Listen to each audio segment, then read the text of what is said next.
I think tonight's game mirrors a lot of games we've played in this year. A lot of adversity, get down, didn't play well in the first half. Credit SEMO. SEMO's a really good team. They're very similar to us.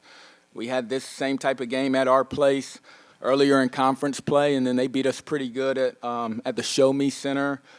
We were down. Like, these guys just keep fighting. I don't know how else to describe it. They refuse to lose. They refuse to give in. And we figured it out at the end of the day. Question. Morehead State basketball has kind of almost been defined these past few years as being doubted, even though they're ranked higher than someone else, and then always, at the end of the day, finding a way to win. And today you come into this game against SEMO, where SEMO's on fire, and everyone has, a lot of people have SEMO over you guys. What was that? Was the motivation to go against the SEMO team that's red hot? Was that? Yeah, I showed the guys a clip this morning. I'm watching the Tennessee State SEMO game, which happened last Thursday. Mind you, this is the same night we clinched at least a share of the regular season championship. Both SEMO and Tennessee State still play on Saturday. The announcer says he wouldn't be surprised to see SEMO and Tennessee State in the championship game of the tournament. I showed that to our guys this morning. What'd y'all think? Like, yeah, so to your point, yeah, we've been counted out, but that's okay. Like I told them, y'all been proving people wrong all year. We were preseason picked 5th. We had 2 all-conference players. I thought we should have had 3. There were 2 teams that finished below us in the conference standings, had 3 all-conference players. We only had 2. Guys think it's going to be Tennessee State and SEMO. That's okay. We'll prove them wrong again. You guys have a low-scoring game against a great defensive team in SEMO, and you guys are able to beat them basically playing their own style. In this game where it was pretty much grinded out, I'll ask the players this, what was the objective going into the second half knowing you were down? No, we just tried to outplay our opponent to the T. Coach tell us to focus on one position at a time. So that was our main goal going into the second half. We was already down. So we just try to put ourselves in a better position before the clock hits 0-0, quadruple 0.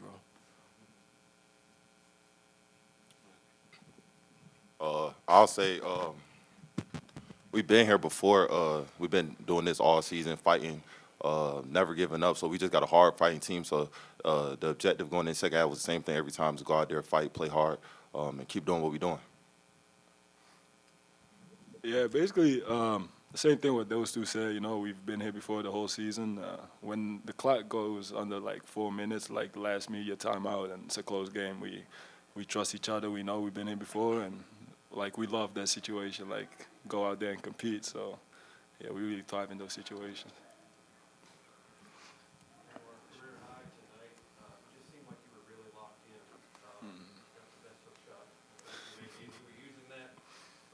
Difficult was it against SEMO, and then what kind of turned the tide? What sparked you today? I mean, I don't think you need any motivations for games like this. I was waiting for this game the whole week. You know, me and George been talking about it every day. It's my roommate, so we've been talking about it every day. How the game was going to come down, and he actually called it that the game was going to go down this way. And yeah, playing against SEMO is fun because they physical. It's a great team, so it really shows you what you're made of. It's great. So if there was ever a game that defined your saying of pound the rock, this is a pound the rock. No question. We just talked about it. Like, when nothing seems to help, I go and look at a stone cutter hammering away at his rock, perhaps as many as 100 times without a crack, yet on the 101st blow it'll split in 2. And I know it wasn't that blow that did it, but all that had gone before. That's what our program is built on. Play one possession at a time. Treat every possession like it's got a life and history of its own. If you have success on that possession, great. Move on to the next possession. If you don't have success on that possession, tough. Move on to the next possession. Keep chipping away, keep pounding it, keep pounding it. Eventually it'll split, and it did for us late there. How satisfying is a win like this? I mean, you guys are battle tested. It's not your first rodeo. You've been doing this time and time and time again. Does it ever get old? Does it ever get better? Does it get old, guys?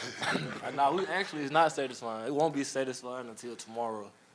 all our work, it feel like it served a purpose. All the down and backs, 5 and 60s we had, I won't smile until we get that championship game.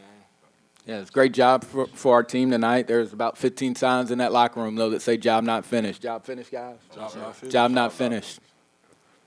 Coach, at the beginning of the season, you start off with a close win over Midway, and people immediately start to doubt a little bit, and then you guys improve over the season. I know, kind of reflecting off my question earlier, you know, not just the fact that you guys have proved doubters wrong, but what is the improvement from the beginning of the season to now? What have you seen from your guys to now be peaking at the perfect time? Buy-in, continuity. There's a lot of things. You know, at the end of the day, George and Anu have been with me. Everybody else is new. There's a learning curve. You know, the buy-in from our guys probably around Christmas time was tremendous. That showed in conference play. It takes time to build a team. It takes time to build chemistry. It takes time to build connectivity, togetherness.